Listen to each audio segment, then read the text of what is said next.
안녕하세요. 제 인생에서 역대급 악당을 물리치고 새 인생을 살게 된 남성입니다. 인생에 있어 누구나 빌런을 한 번쯤 만나게 될 수 있잖아요. 근데 저는 그 빌런을 이렇게 가까운 곳에서 만나게 될 줄은 몰랐습니다. 지금은 다행히 더 늦기 전에 제 인생의 악당을 물리치고 지금은 제 사랑하는 아들 둘과 하루하루를 풍족하게 여유 있게 지내고 있는 중입니다. 물론 육아 전쟁이라는 걸 겪고 있긴 하지만 그래도 그 안에서 아이들과 투닥거리는 재미가 있어 하루하루가 행복한 요즘입니다. 제 인생의 악당은 다름 아닌 제 옆에서 가장 큰 히어로가 되어 주어야 할 아내였습니다. 서로가 서로에게 악당이 아닌 히어로가 되어주며 평생을 함께할 인연이었던 아내는 너무나 큰 상처를 남겨놓았어요. 도대체 어떤 사연이 있었던 건지 지금부터 세세하게 이야기해 볼게요. 제 사연을 이야기하기 위해서는 저희 엄마에 대한 이야기가 빠질 수가 없는데요. 저희 엄마는 어린 제가 볼 때부터 참 험난한 인생을 사신 분이었습니다. 엄마도 다름 아닌 배우자로 인해서 험난한 인생을 사셨어야 했어요. 네, 그 사람이 바로 제 아버지인데요. 아버지란 존재는 제가 기억이라는 게 생겨날 때부터 이미 모진 사람이었습니다. 단 한 번도 아버지에 대해 좋은 감정이나 좋은 기억을 가져본 적이 없었어요. 늘 엄마를 두고 외도를 일삼아 엄마는 그로 인해 매일 밤을 울어야 했고 엄마는 물론이거니와 저한테도 애정을 단 한 스푼도 주지 않는 매정한 사람이었죠. 유일하게 아버지가 집에 돌아오는 날은 엄마가 밖에서 일한 값으로 월급을 받을 때뿐이었고 아버지는 온 집안을 다 해짓고 난장판을 피우며 엄마에게 돈을 갈취했습니다. 지금도 기억나는 장면은 제가 5살 때쯤 되었던 것 같네요. 정확한 나이도 기억이 나지 않을 때 아버지는 그날도 집에서 행패를 부리며 온 집안 물건을 부수고 있었고 엄마에게 당장 돈 가지고 오라며 소리를 고래고래 지르고 있었죠. 엄마는 속수무책으로 그 꼴을 당하면서도 돈 없다며 끝까지 아버지와 싸우고 있었어요. 그때 제가 아버지가 너무 믿고 엄마를 어떻게든 지켜야겠다는 생각에 아버지의 다리를 꽉 껴고는 하지 말라고 떼부리듯 말했습니다. 아빠 하지 마. 아빠 하지 마. 아빠 미워. 하지 마. 엄마 괴롭히지 마. 근데 자식의 간절한 외침에도 아버지는 꼼짝 않고 하던 행동을 계속해서 이어가더라고요. 하지만 저는 굴복하지 않았습니다. 끝까지 아버지 다리에 매달려 아버지를 말렸죠. 근데 자식이 그렇게 애절하게 매달리는데도 이 아버지란 인간이 어떻게 행동했는 줄 아십니까? 제가 매달려 있는 발을 힘차게 털어버리는 게 아니겠어요? 그러면서 하는 말이 더더욱 제 가슴에 상처로 남게 되었죠. 에이씨 짜증나게. 거머리도 아니고 왜 달라붙어 있어? 야, 시끄러우니까 입 닫고 네 엄마 지갑 가지고 와. 빨리 안 움직여? 야, 움직이라고. 동상이야 뭐야? 빨리 시키는 대로 안 해? 아이, 이 버르장머리 없는 것 봐라. 야, 네 엄마가 너 그렇게 가르쳤어? 어? 그렇게 가르쳤냐고? 여편 내가 가정교육도 아주 개판 쳐놨네. 야, 안 되겠다. 너 내가 제대로 가정교육 시켜줘야겠어. 이게 아버지 무서운 걸 알려줘야지 안 되겠네. 아버진 급기야 행패 대상을 저에게로 옮겼고 제가 그 말을 따르지 않으니 그때는 심지어 저한테 손찌검까지 하려고 했습니다. 저를 향해 손을 올리는 순간 엄마가 저를 감싸 안으며 막으셨고 엄마는 그때부터 더 아버지에게 화를 내셨죠. 너 여기에서 내 자식 때리기만 해. 그럼 당장 경찰에 신고해 버릴 테니까. 어디 너 하고 싶은 대로 해봐. 내가 가만히 두나. 어디 경찰서 끌려가고 싶으면 때려보라고. 때려봐. 이 짐승 같은 인간아. 엄마는 거의 미친 사람처럼 소리를 쳤고 저는 그 안에서 무서워 벌벌 떨고 있었습니다. 엄마가 완전히 미친 사람처럼 나오자 그제서야 아버지는 그 기세에 눌려버렸는지 괜히 바닥에 내팽개쳐진 집 전화기를 발로 차버리고는 밖으로 나가버리셨어요. 그날 아버지가 난장판을 만들어 놓은 집안 꼴을 보고 엄마는 절 그대로 껴안은 채 엉엉 우셨습니다. 물론 저도 그 품에 안겨서 무서움에 벌벌 떨며 울어야 했고요. 그 당시 외동아들이었던 저는 엄마밖에 의지할 사람이 없었고 엄마 역시 저 말고는 의지할 사람이 없으셨어요. 하지만 그렇게 힘든 결혼 생활에도 엄마가 아버지를 떠나지 못했던 이유는 제가 밖에 나가서 애비 없는 자식이라 우스운 꼴을 당하지 않게 하고 싶기 때문이셨습니다. 근데 엄마의 그런 노력에도 저는 결국 애비 없는 자식이 될 수밖에 없었어요. 왜냐하면 제가 초등학교에 입학하고 나자마자 아버지는 당시 만나던 여자랑 재혼을 하겠다며 엄마를 버리고 집을 나가버리셨거든요. 엄마는 그날 이후 아버지와 이혼을 하고 나서 저에게 너무 미안하다며 또 밤새 내내 눈물을 흘리셨습니다. 근데 저는 그 어린 나이에 아버지 때문에 슬퍼하는 엄마를 보며 다짐한 것이 있었어요. 바로 내가 끝까지 아버지를 대신해서 엄마를 지켜줘야겠다. 더 이상 슬퍼하지 않게 보살펴 드려야겠다는 거였죠.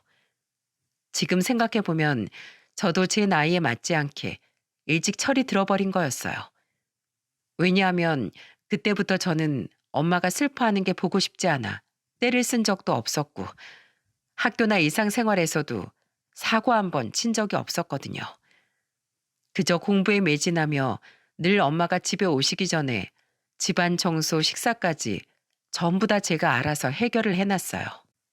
그런 저를 보면서 다른 집 사람들은 누구 아들인지 다 잘 컸다며 칭찬 일색을 해주었지만 저희 엄마는 아니었습니다.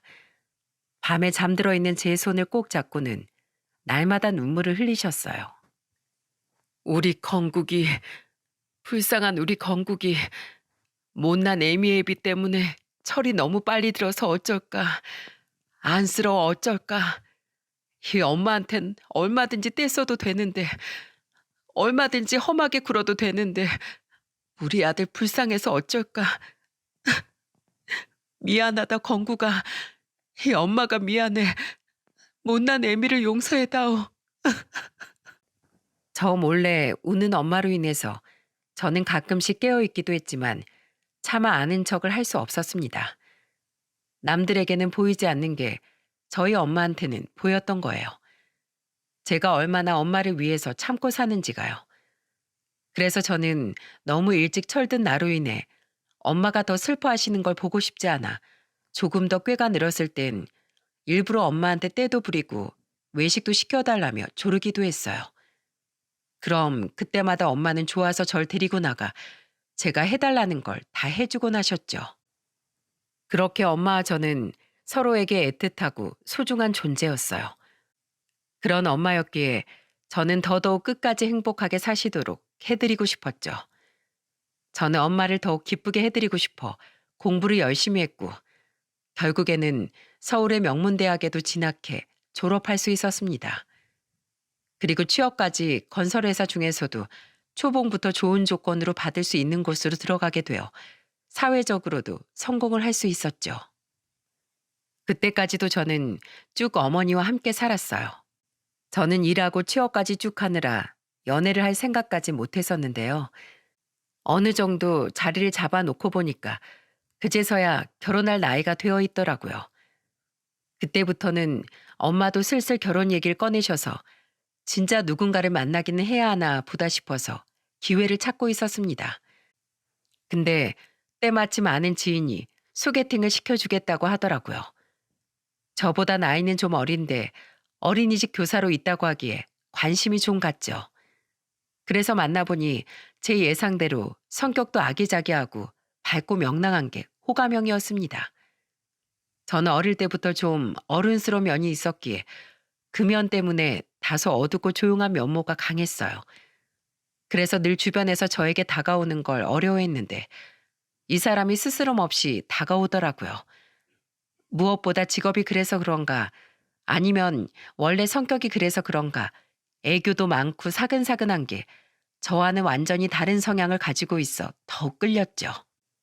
그렇게 저희는 연애를 시작했고 한 1년 정도 연애를 했습니다. 만나면 만날수록 이 사람은 애교가 많은 사람이라는 걸 알 수 있었는데 이유가 있었어요. 이남 일녀 중 막내로 태어나 사랑을 많이 받고 자랐기 때문이었죠. 저는 사랑을 많이 받았다는 점이 좋았습니다. 결혼하고 나서 자녀를 낳는다면 저처럼 외부모의 사랑만 받은 사람보다는 더 많은 사랑을 우리 자녀에게 줄 수 있지 않을까 싶었거든요. 그래서 결혼까지 생각하게 되었죠. 결혼을 하기 전에는 제가 아내에게 딱 한 가지 제안을 했습니다. 그리고 역시나 제가 결혼하기 전 와이프에게 저의 부탁을 이야기했을 때 아내는 당황스러워하는 모습이 역력했어요. 자기야, 우리 결혼하고 나서 난 엄마 모시고 살고 싶은데 혹시 그래 줄 수 있어? 자기도 알다시피 엄마랑 나 누구보다도 애틋한 관계고 나 이렇게 장가가 버리면 엄만 혼자 지내셔야 하는데 그럼 내가 정말 마음이 불편할 것 같아. 그리고 결혼해서도 우리 엄마 점잖은 분이시라 당신 불편하게 하실 분 아니라서 같이 사는데 어려운 거 없을 거야. 그러니 한 번만 내 부탁 들어줄 수 있을까? 음, 오빠 알았어. 그럼 나한테 조금만 고민할 시간을 줘. 나도 어머님 누구보다 좋으신 분인 거 잘 알지만 그래도 시어머니 모시고 사는 게 생각보다 쉬운 일은 아니거든. 나한테 생각할 시간을 조금만 더 줄 수 있어? 어, 그럼 충분히 생각해 보고 말해줘. 아내는 제 제안을 듣고 나서 순간 당황을 했지만 고맙게도 진지하게 고민을 해주더라고요. 그리고 며칠 뒤에 이야기를 해주었습니다. 오빠, 나 어머님이랑 같이 살게. 다른 사람 같았으면 내가 어렵겠다고 했을 텐데 나도 어머님 그동안 뵈면서 좋은 분인 거 충분히 느꼈거든. 그래서 같이 살 수 있을 것 같아. 그리고 나도 당신도 둘 다 결혼하고 나서도 일 계속할 텐데 우리 아기라도 낳게 되면 어머님이 봐주시고 하면 좋지. 오히려 그렇게 생각하니까 내 입장에서는 더 감사한 거더라고. 어머님만 괜찮으시면 난 좋아. 우리 결혼해서 셋이 살자. 고마워, 자기야. 내가 결혼해서 둘이 잘 지낼 수 있게 노력 많이 할게. 어려운 결정 내려줘서 고마워, 진짜. 사랑해. 저는 아내에게 너무나 고마웠습니다. 저희 엄마한테도 이 사실을 말씀드리니 처음에는 부부끼리 알콩달콩 잘 살라고 하시더라고요. 근데 고맙게도 이때 제 아내가 나서 주었어요. 어머님, 그러지 마시고 저희랑 같이 사세요. 어머님이랑 건국 씨랑 두 분이서 얼마나 소중하게 생각하는지 제가 잘 알고 있는데 결혼하고 나서 떨어져 지내시면 어머님은 많이 적적하실 거고 이 사람은 어머님 걱정돼서 밤에 잠도 못 잘 거예요. 그러니까 저희랑 같이 사세요. 그리고 나중에 어머님 손주 생기면 손주들 봐주시면 되잖아요. 그러니까 저희랑 같이 사세요. 아유, 참. 그래도 내가 눈치 없이 거기 끼는 게 마음이 안 편해서 말이야. 에이, 우리 어머님 쓸데없는 걱정하신다. 괜찮대도요. 꼭 저희랑 같이 사셔야 돼요. 같이 살아주세요, 어머니. 하나밖에 없는 며느리가 이렇게 부탁드릴게요. 아유, 그래, 그래. 우리 며느리가 참 예쁘다. 그래, 우리 셋이 재밌게 잘 살아보자. 고맙다, 아가. 그렇게 아내의 설득에 저희 엄마도 우리 부부와 함께 살기로 했고, 결혼 후에 본격적인 셋의 동거가 시작되었습니다. 결혼 당시 집은 제가 모아놓은 돈과 엄마가 지금까지 저를 위해 모아놓은 돈, 그리고 엄마와 제가 원래 살던 집을 팔고 받은 돈을 모두 보태 어렵지 않게 구할 수 있었어요. 엄마는 홀몸으로 절 키우면서도 악착같이 일을 하셔서 돈을 많이 모아놓으셨어요. 근데 그렇게 돈이 모아질 수 있었던 것도 제가 대학교 다니던 시절에 공부를 열심히 해 장학금을 받으며 대학을 다녔기 때문이었습니다. 어쨌든 그 결과로 결혼할 때도 빚 없이 집까지 구해 결혼을 할 수 있었으니 처가에서도 좋아해 주시더군요. 그렇게 시작된 결혼 생활은 당연히 행복할 줄로만 알았습니다. 근데 행복하긴커녕 신혼 때부터 생각지도 못한 난관에 부딪혀야 했어요. 와이프는 실제로 결혼해서 겪어보니 사랑을 많이 받고 자라 성격에 모난 구석은 없었지만 생활 습관적인 부분에서 문제가 많은 사람이었어요. 연애할 때야 제가 매너로 밥 먹을 때 물도 떠주고 수저도 놔주고 했지만 그게 결혼해서는 같이 해야 하는 부분이 있는 건데 어떻게 된 게 아내는 손 하나 까딱하지 않으려고 했어요. 심지어는 저와 저희 엄마를 종처럼 부려먹기까지 하던 거 있죠. 청소는 물론이거니와 빨래, 식사 준비 등등 아내는 어느 것 하나 꿈쩍하지 않았습니다. 저는 항상 아내보다 늦게 퇴근을 했는데 퇴근해서 보면 저희 엄마가 집에서 살림을 다 하고 계시고 아내는 꼼짝없이 소파에 누워서는 TV만 보고 있곤 했죠. 심지어는 셋이서 저녁밥을 먹고 있는데 아내가 진짜 황당한 말을 하더라고요. 그 말을 듣고 저는 기겁할 뻔했습니다. 어머님, 저 물 좀 떠다 주세요. 국이 너무 매워요. 찬물로 떠다 주세요. 와이프가 밥 먹다 말고 난데없이 저희 엄마한테 물을 떠다 달라고 하는 게 아니겠어요? 그것도 자기 시어머니한테 말입니다. 저는 그 순간 너무 당황했습니다. 그리고 엄마를 쳐다보니 엄마는 바로 물을 떠다 주실 것처럼 하고 있더라고요. 저는 이 어이없는 상황을 보면서 제가 나서야겠다 싶어 말했어요. 당신 지금 뭐 하는 거야? 당신은 손이 없어, 발이 없어. 지금 누구더러 물을 떠다 달래? 나한테 얘기하는 것도 아니고 자기 시어머니한테 그런 심부름을 시키는 사람이 어딨어? 그리고 지금 당신 나이가 몇 살이야? 시어머니 아니라도 친정 엄마한테도 그런 부탁하는 건 버릇없고 철딱선이 없는 거야. 알아들어? 내가 진짜 여태까진 좀 참았는데 당신 이 집안에서 하는 일이 뭐야? 당신 시어머니가 이 집 가정부야? 당신 집이잖아. 그럼 집 청소를 하든 빨래를 하든 식사를 차리든 하다못해 설거지라도 하든 집안일을 해야 할 거 아니야. 어떻게 사람이 손 하나를 까딱하네? 그동안은 그냥 당신 대신 내가 하면 된다고 생각했지만 당신은 안 되겠어.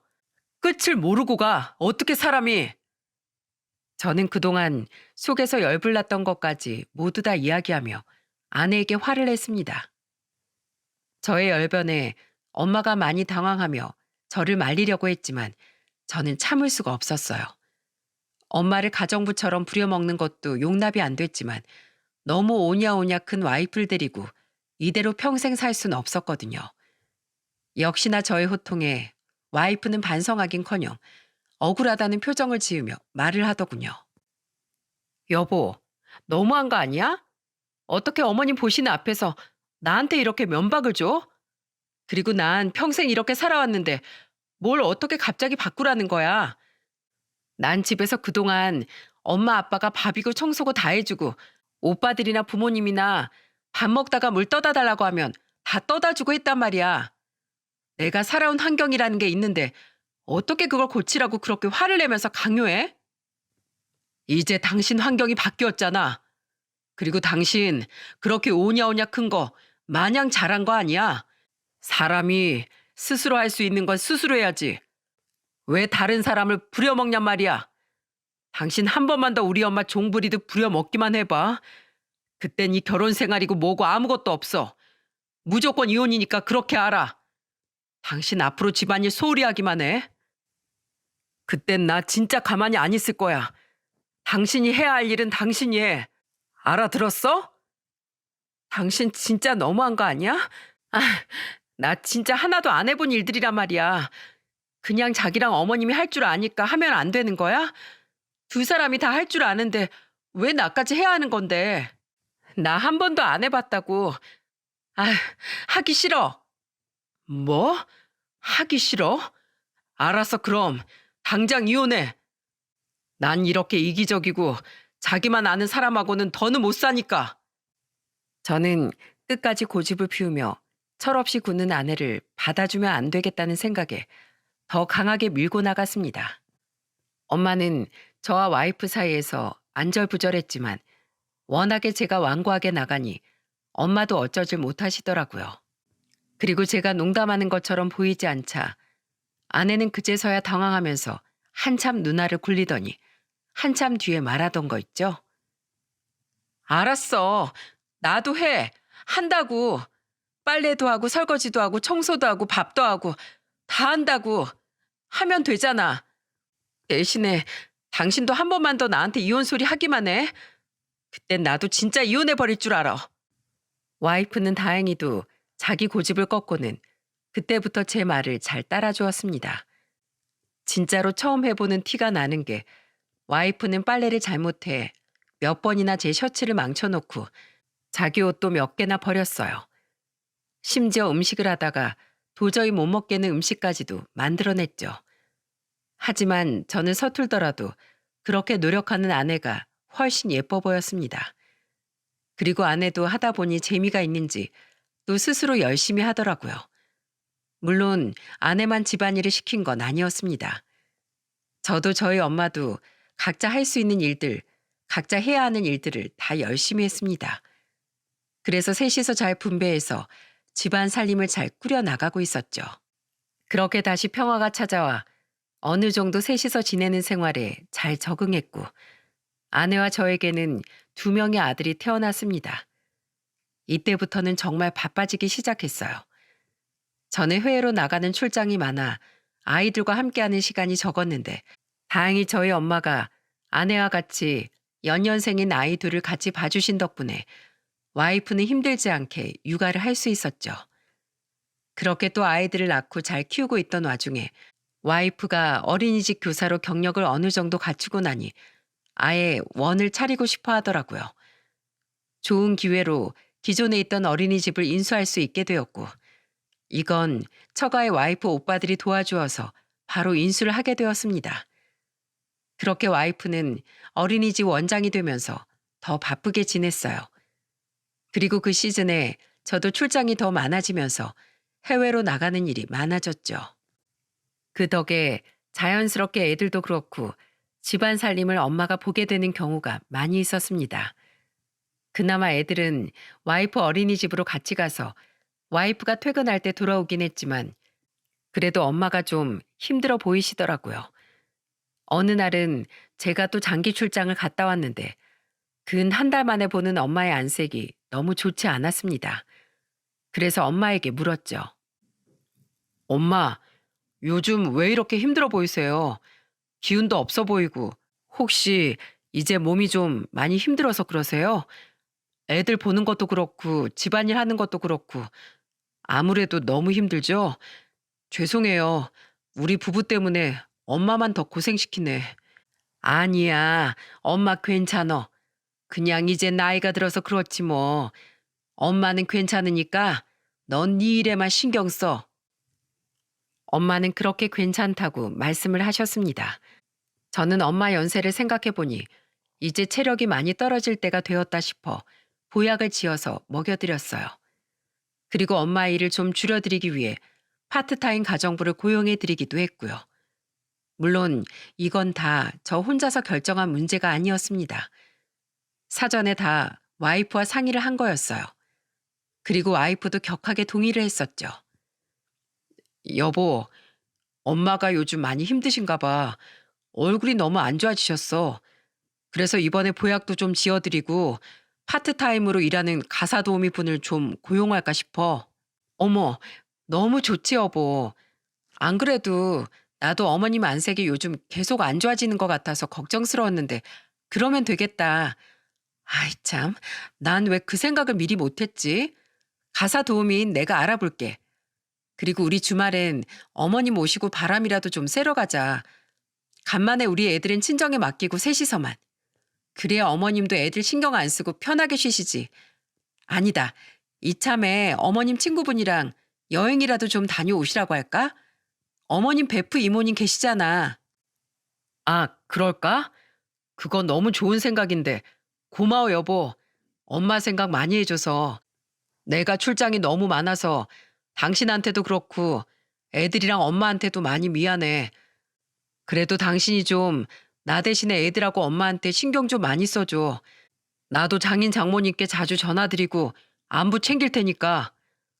어, 당연하지, 여보. 나만 믿어. 저는 그렇게 엄마를 많이 생각해주는 와이프에게 큰 고마움을 느꼈습니다.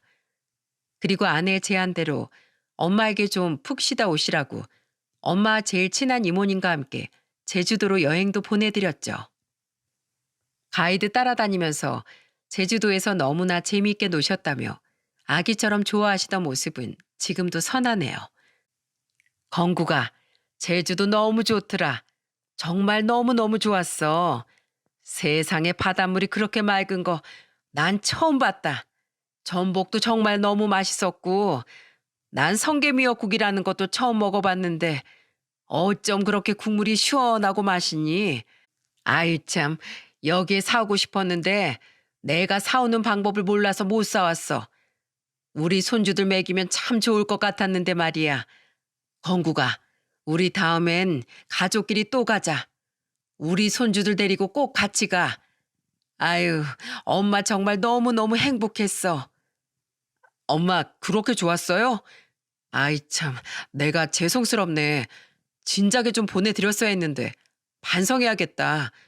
엄마, 앞으론 제가 더 좋은 곳 많이 모시고 가드릴게요. 아니다. 이참에 우리 엄마 해외여행도 시켜드릴 겸 나 출장 갈 때 같이 가요. 어차피 숙소는 나랑 같이 쓰면 되니까. 우리 엄마 지금부터라도 내가 호강 더 제대로 시켜드려야지. 그래, 건구가. 말만 들어도 고마워. 근데 엄마 지금도 너무 충분해. 우리 아들이 보내준 제주도 여행으로도 만족하니까 앞으로 네 와이프랑 애들하고 같이 열심히 다녀. 내가 가보니까 너무 좋더라. 너네도 좀 자주 다니고 그래. 알았지? 알았어요, 엄마.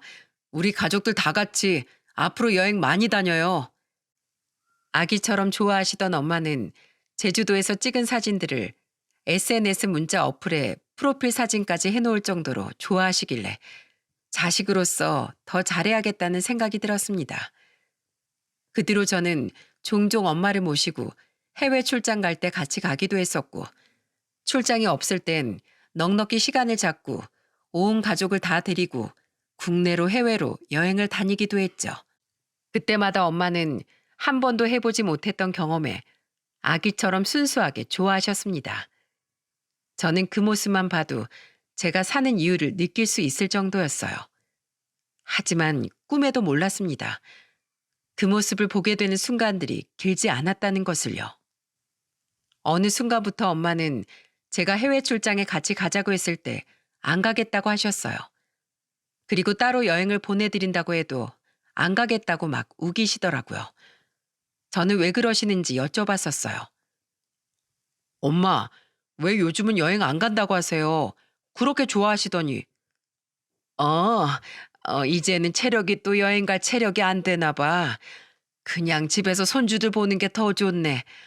엄만 괜찮으니까 이제 여행은 그만 보내줘도 돼. 엄마가 이제는 여행 다니는 것도 힘들다고 하시니 더는 제가 강요하기가 어렵더라고요. 하지만 저는 그때 알아차렸어야 했습니다. 왜 엄마가 더는 여행을 못 가셨는지 말이에요. 그날 이후부터 엄마는 여행은 전혀 안 다니시고 거의 집에만 계셨어요. 왜 그렇게 집을 고집하시나 싶어서 여쭤봐도 그냥 집이 좋다고 하시니 별다르게 여쭤볼 수 있는 것도 없었죠. 그나마 와이프가 노력을 많이 해줘서 저는 엄마에 대해서 안심을 할 수 있었습니다. 왜냐하면 와이프가 항상 엄마를 위해서 선물도 많이 사오고 제가 출장 갔다 오는 날이면 저도 그렇고 엄마도 보양해줘야 한다며 음식도 신경 써서 잘 차려주었거든요. 그러니 저는 당연히 평상시에도 와이프와 엄마가 잘 지내는 줄로만 알았죠.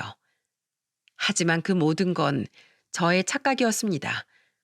저는 얼마 못 가 엄마의 속사정을 제대로 알아주지 못한 것에 대해 뼈저리게 후회를 해야 했고 그 후회를 돌이키기엔 너무나 늦어버린 뒤였습니다.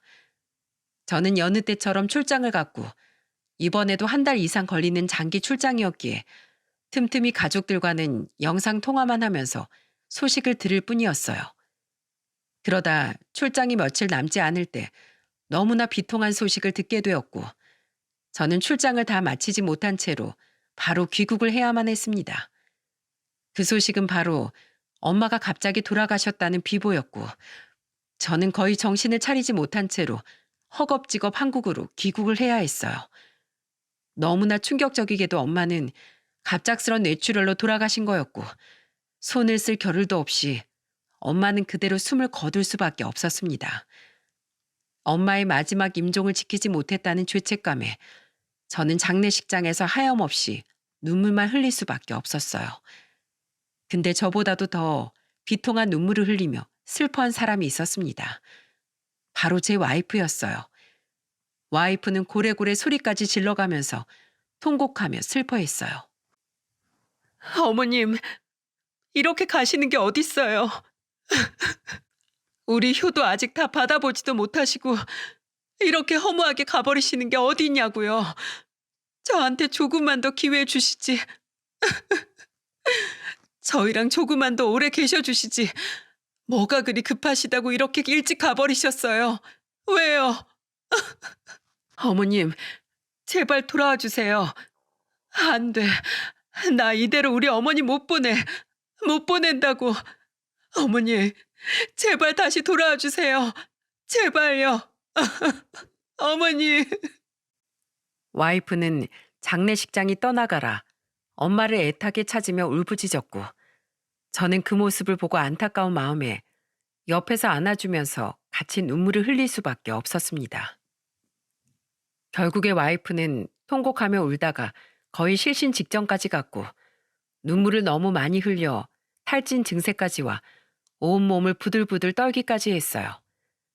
와이프가 이렇게까지 슬퍼하는 모습을 보면서 그래도 우리 어머니 며느리한테만큼은 사랑을 많이 받고 가셨구나 싶어 안심하던 찰나였어요. 저는 제 귀에 때려 박히는 소리로 인해서 그대로 충격을 받아야 했고 그 자리에 있는 와이프도 저도 모두 다 충격에 휩싸인 채 굳어버릴 수밖에 없었죠.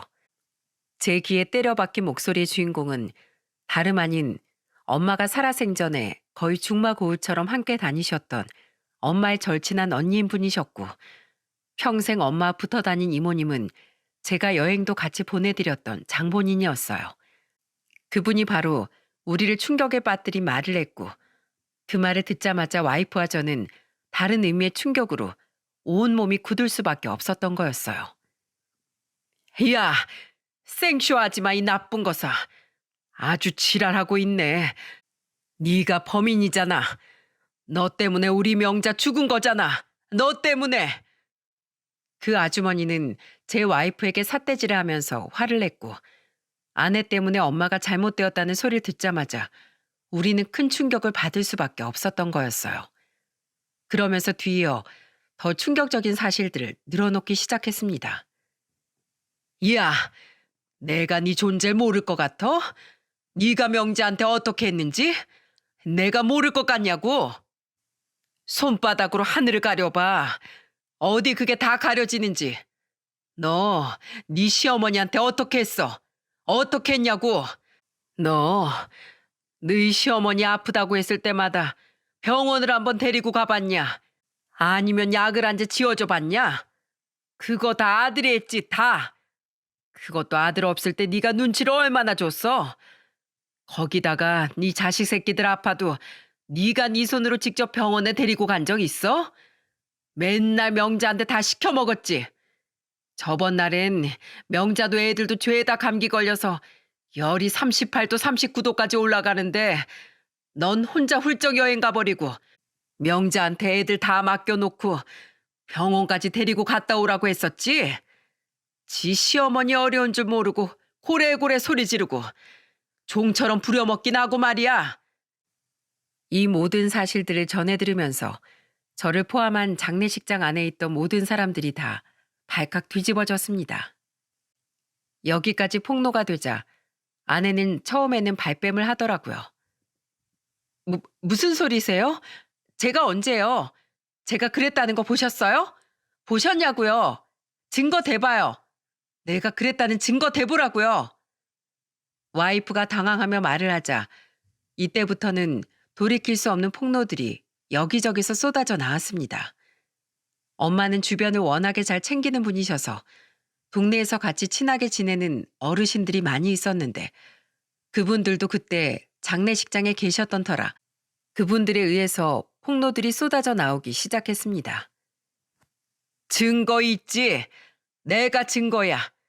내가 딱 그 옆집 사는데 아주 그냥 지 시어머니를 쥐 잡듯이 잡더라니까. 내가 명자 언니한테 하도 걱정이 돼서 무슨 일이냐고 물었더니 명자 언니 나 아무것도 아니라고 했는데 며느리가 아주 못되게 지 시어머니 잡아먹었던 거였네. 어찌나 고래고래 소리를 지르던지 난 명자 언니가 무슨 큰 잘못이라도 저지른지 알았다니까. 맞아. 아주 매일같이 동네 떠나가라 소리 지르고 행패 부리고 밤에는 소리가 커서 잠도 못 잘 지경이었어. 근데 그걸 발뺌을 해? 아주 쇼를 한다 쇼를 해. 이거사. 젊은 게 벌써부터 그렇게 못돼 처먹고 뭐가 될래? 네 자식이 아주 좋은 거 보고 배우겠다. 하늘이 노해 이 여자야. 당장 사죄해. 여기저기서 동네 주민들의 폭로가 이어지니 그제서야 아내는 본색을 드러내기 시작했습니다. 거의 막다른 골목에 다다른 아내는 마구 소리를 질러댔죠. 당신들이 봤어? 봤냐고. 내가 언제 그랬는데? 니들 지금 다 짜고 치고 나 이상한 사람으로 만드는 거잖아. 여보, 속지 마. 이거 다 모함이야. 모함이라고. 건구가 속지 마라. 쟤 지금 다 쇼하는 거야. 명자가 얼마나 힘들어했는지 알아? 나한테 와서 매일같이 울었어. 매일같이. 내가 너한테 말하라고 하니까 엉엉 울면서 그럴 수 없다고 하더라. 자기 때문에 행복하게 잘 사는 이 가정 깰 수 없다면서 자기만 참고 살면 된다고 그렇게 꾸역꾸역 참아대더니 결국엔 화병으로 죽은 거야, 명자가. 온갖 집안일 다 시키고 손주는 다 떠맡기고 나중에 명자가 여행은 왜 안 갔는지 알아? 그나마 여행 가는 게 그 며느리한테서 해방되는 길이라 그렇게 좋아했는데 나중에 며느리가 그것도 가지 말라고 협박을 하더란다. 협박을. 자기네 돈으로 여행 가는 거 언젠간 다 뱉어내게 할 거라면서 애들이나 똑바로 보라고 그랬대. 그래서 명자가 여행도 안 가겠다고 했던 거야. 그리고 명자한테 선물 줬던 거? 그것도 자네 있을 때만 주고 나중엔 도로 뺏어가서는 죄다 팔아버리군 자기 물건 샀던 여자야 저 여자가. 너 절대로 속으면 안 돼. 저는 어마무시한 이야기를 들으며 정말 믿을 수가 없었습니다. 저는 이 모든 경악스러운 사실을 듣고 와이프에게 물었어요. 당신 진짜로 그랬어? 엄마한테 진짜로 그래왔던 거야? 어? 사실대로 말해. 다 말하라고! 제가 화를 내면서 말을 하니 그제서야 와이프도 모든 걸 다 밝히더라고요. 그래, 그랬다. 그럼 집구석에 가만히 앉아서 우리가 벌어오는 돈으로 놀고 먹는 노인네한테 내가 뭘 얼마나 더 잘해주니? 그렇게 안 입고 오면 네가 집에 있었어야지. 일한답시고 해외 나가서 붙어 있었으면서. 당신도 잘한 거 없잖아. 남편도 없이 칙칙한 노인네만 집구석에 있는데 내가 무슨 재미로 살았겠어? 이거 어떻게 보면 그냥 다 너 때문에 일어난 거야. 알아? 너만 집구석에 붙어 있었어도 이 사달은 안 났다고. 적반하장으로 오히려 제 탓으로 돌리는 와이프를 보면서 이 여자는 가만두면 안 되겠다는 생각이 들었습니다. 그래서 일단은 장례를 다 치르고 나서 해결해야겠다 싶어서 우선은 와이프를 장례식장에서 내쫓아버렸어요. 야, 너는 더 말할 가치도 없어. 그냥 꺼져. 넌 여기 있을 자격이 없는 인간이야. 당장 나가. 네가 가라면 내가 못 갈 줄 알고? 나갈 거야. 더러워서 내가 나간다. 와이프는 끝까지 적반하장의 자세를 보이며 장례식장을 떠나갔습니다. 와이프가 장례식장에서 나가고 나서 저는 그제서야 엄마한테 더 깊은 죄책감이 느껴졌어요. 저는 엄마의 영정사진 앞에서 무릎을 꿇고 엉엉 울며 다짐했습니다. 그래서 그때라도 모든 걸 바로잡고 이 여자의 만행에 대해서 죗값을 치르게 해줘야겠다는 생각을 했어요. 그리고 그게 엄마를 위한 길이라고 생각했죠. 그렇게 장례를 마친 뒤에 저는 바로 이 여자를 노인 학대죄로 고소해버렸습니다. 감사하게도 동네 주민들과 엄마 절친했던 이모님이 증인으로 나서서 증언을 다 해주셨기에 그걸 토대로 신고를 할 수 있었어요. 하지만 안타깝게도 이미 엄마가 돌아가신 상태였기에 당사자가 없는 상황인지라 사건은 그냥 종결되고 말았습니다. 비통한 현실을 안고 저는 이혼을 바로 진행했어요. 한시도 이 여자랑 살고 싶지 않았죠. 근데 아이들 때문에 이혼이 쉽지가 않더라고요. 저희는 그때부터 각자 살면서 소송 중에 있었고 이혼 소송은 계속해서 길어지고 있었습니다. 아이들 때문에 조정 기간까지 생기면서 이혼이 길어지고 있을 때쯤 아내에게서 뜬금없이 전화가 왔습니다. 여보, 나 여기 경찰서인데 여기 좀 잠깐 와주면 안 돼? 나 너무 무서워. 제발 와주라. 어? 웃기고 자빠졌네. 내가 거길 왜 가야 되는데? 한 번만 도와줘. 나 그래도 애들 엄마잖아. 나 정말 혼자 너무 무서워서 그래. 뜬금없이 아내는 저에게 경찰서로 와달라고 했고 저는 안 가려고 했지만 아내가 또 무슨 사고를 친 걸까 싶어서 궁금한 마음에 가봤습니다. 정말로 단순히 도와주기 위해서 간 게 아니라 이 사건이라도 알게 되면 내 이혼이 하루라도 빨라질 수 있는 기회가 되지 않을까 싶어 간 거였어요. 근데 가보니 정말 가관이었습니다. 그곳에 가서 상황을 들어보니 와이프와 와이프 어린이집에 있던 선생이 애들도 있는 앞에서 서로 머리 끄댕이를 잡고는 대판 싸운 상황이었죠. 그 여자 선생은 그 자리에서 와이프의 실체에 대해서 모두 폭로를 했는데 그 수준도 가히 충격적인 수준이었어요. 여기 원장 완전 괴물이에요, 괴물. 사람이 아니라고. 세상에, 내가 진짜 무서워서 말을 못해. 이 여자가 애들한테 무슨 짓을 했는지 알아요? 급식 있죠?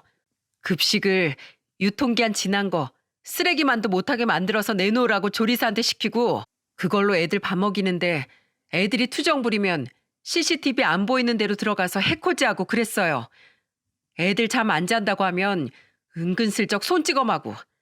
이 여자가 그런 여자라고요. 내가 그러지 말라고 말리는데 이 여자가 날 먼저 치길래 나도 같이 친 것뿐이라고요. 야, 내가 언제 그랬어? 언제 그랬냐고. 증거 대, 증거를 대라고. 증거 못 찾을 것 같니? 지금 당장이라도 가서 조리실 뒤지면 유통기한 지난 쓰레기 음식들 다 나오는데. 그리고 다른 선생님들한테 물어봐도 당신 만행 그대로 다 드러나게 되어 있어. 왜 이래? 어린이집 선생이 하는 소리를 들으면서 그곳에 있던 모두가 경악을 했습니다. 진짜 이 여자는 양파 같은 여자였어요. 까도 까도 범죄가 계속 드러나는 여자였죠. 결국에는 쌍방 폭행 사건으로 경찰서로 갔던 둘은 그 어린이집 선생의 폭로로 인해 정식 사건으로 접수가 되었고 아내 어린이집은 그대로 경찰 조사가 시작됐습니다. 그리고 그 모든 사실들은 학부모들 귀에 빠르게 들어가 너도 나도 CCTV 열람을 요구했고 어린이집 안팎으로 난리가 나버리게 되었어요. 실제로 와이프는 어린이집 CCTV 사각지대에서만 아이들에게 손찌검을 했다고 했지만 CCTV에도 잡힌 경우도 몇 개가 있어 결국 모든 만행이 다 사실로 드러나고 말았죠. 또 직원들의 증언과 어린이집으로 들어오는 보조금까지 모두 다 횡령해 써버린 정황까지 드러나면서 와이프는 결국 파국을 맞이하고 말았습니다. 아내는 모든 조사를 통해서 아내의 만행이 사실로 드러나면서 결국 아내는 징역 1년 6개월형을 받을 수밖에 없었어요. 아내는 징역살이를 하면서도 편안하게 콩밥만 먹을 수가 없었습니다. 왜냐하면 그 어린이집의 학부모들이 모든 정황을 다 알고 나서는 정신적인 피해 보상에 대한 고소를 하면서 또 다른 소송에 시달려야 했거든요. 와이프는 어린이집까지 폐업이 되고 어린이집 교사 자격도 박탈당하는 데다 교도소까지 가는 것으로 모자라 이제는 학부모들과의 소송까지 이어졌으니 거의 몸과 정신이 다 피폐해질 정도로 피폐해져 버린 상황이었어요. 하지만 저는 그 기회를 놓치지 않았습니다. 바로 와이프의 상황을 가정법원에 추가로 제출하면서 그 덕에 저는 와이프와 더 빨리 이혼을 앞당겨 할 수 있었죠. 그리고 애들 양육권도 제가 다 가지고 올 수 있었고요. 와이프는 그렇게 제 무덤을 자기가 판 채로 나락으로 떨어져 버렸습니다. 와이프는 저랑 연애를 하던 시절부터 나중에는 꼭 어린이집 원장이 되고 싶다며 노래를 불렀는데 그 꿈을 이룬 게 빛을 보기도 전에 자신의 어리석은 행동으로 인해 처참하게 나락으로 떨어져 버리게 되었어요. 와이프와 이혼을 하면서 와이프가 거의 정신을 못 차릴 정도로 심각해진 자신의 상황을 받아들이지 못해 거의 우울증까지 겪게 되다 보니 그제서야 그 와이프의 친정 식구들이 와서 제 앞에 무릎을 꿇더라고요. 그러면서 하는 말이 참으로 가관이었습니다. 김서방, 우리 딸이랑 제발 다시 살아주게. 우리 딸 이대로라면 죽을지도 몰라. 지금 너무 위태위태해. 자네랑 여기에서 이혼까지 해서 혼자 되어버리면 정말 못 버틸지 모른다네. 그리고 우리한테도 그랬어. 자네만 다시 돌아오면 자기가 다시 살 수 있을 것 같다고. 자네랑 애들만 우리 딸한테 돌아오면 돼. 그러니까 제발 우리 딸 좀 받아주게나. 내 그 사돈 얘긴 들었네. 그거 참 미안하게 생각해. 내가 잘못 키웠어. 근데 어쩌겠는가. 이미 그건 벌어진 일인걸. 사돈도 참 그걸 진작에 말하고 풀었더라면 그렇게 허망하게 가진 않았을 텐데. 김서방, 너무나 안타깝지만 그래도 산 사람은 어떻게든 살아야 하지 않겠는가. 그리고 살릴 수 있으면 어떻게든 살려야지. 그러니까 내 딸 용서하고 이제라도 다 잊고 새 시작하면 안 되겠는가? 내가 이렇게 부탁하네. 어? 그래, 김서방. 우리가 이렇게 자네 앞에서 무릎까지 꿇지 않았는가. 제발 우리 딸 좀 다시 봐주게나. 어? 자네 장인이 이렇게 부탁함세. 장인어른과 장모는 제 앞에 와서 무릎은 꿇고 말했을지언정 그 말이 저와 제 엄마를 두 번 죽이는 말이라는 걸 전혀 인지하지 못하는 듯 했습니다. 그래서 그 자리에서 바로 말을 했어요. 이보세요. 뻔뻔해도 유분수지. 지금 나한테 뭘 바라고 말하는 거예요? 당장 썩 꺼져요. 난 그 악마 같은 여자랑 두 번 다시 같이 살 생각 없고 그 여자가 어떻게 되든 이제는 나랑은 상관없는 일이에요. 그게 다 자기 인생 자기가 다 말아먹어서 그렇게 된 걸 왜 내가 책임져야 합니까? 나도 피해자예요. 우리 엄마도. 지금까지 살아계셨더라면 노인학대죄로 고소해서 죄값 톡톡히 치르게 할 수 있을 만큼 중범죄를 당한 피해자라고요. 어디서 뻔뻔하게. 난 절대로 다시 합칠 생각 없으니까 다신 찾아오지 마요. 그럼 당신들도 내가 고소해버릴 거야. 저는 그렇게 매몰차게 그들을 보내버렸습니다. 끝까지 이기적인 인간들이었죠. 결국 와이프는 현재 교도소에 수감된 채로 지내면서 우울하게 하루하루를 보내고 있는 듯 했습니다. 저는 그 여자의 끝을 보면서 하늘이 그래도 우리를 저버리지 않는구나 싶어서 마음의 위안을 얻을 수 있었어요.